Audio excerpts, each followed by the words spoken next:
എല്ലാവർക്കും നമസ്കാരം. ഇന്നത്തെ ശുഭചിന്ത: നമ്മുടെ ഓരോ പുഞ്ചിരിക്കും, നമ്മുടെ ഓരോ വാക്കിനും, നമ്മുടെ ഓരോ പ്രവൃത്തിക്കും എത്രയോ പേരുടെ ജീവിതത്തിൽ പ്രകാശം പരത്താനുള്ള ശക്തിയുണ്ട്.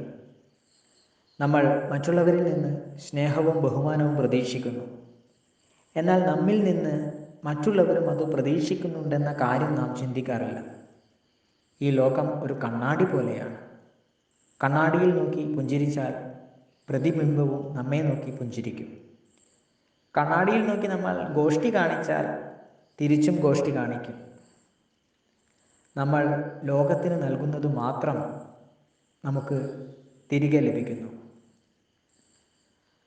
വാക്കിനും പ്രവൃത്തിക്കും എത്രയോ പേരുടെ ജീവിതത്തിൽ പ്രകാശം പരത്താനുള്ള ശക്തിയുണ്ട്. അതിനാൽ നമ്മുടെ കർമ്മങ്ങൾ നമുക്കും മറ്റുള്ളവർക്കും സന്തോഷവും സംതൃപ്തിയും ഉളവാക്കുന്ന വിധത്തിലാവാൻ നമ്മൾ എപ്പോഴും മനസ്സ് വയ്ക്കണം. എല്ലാവർക്കും നന്മകൾ ഉണ്ടാകട്ടെ. എല്ലാവർക്കും ജീവിത വിജയം ഉണ്ടാകട്ടെ. നന്ദി, നമസ്കാരം.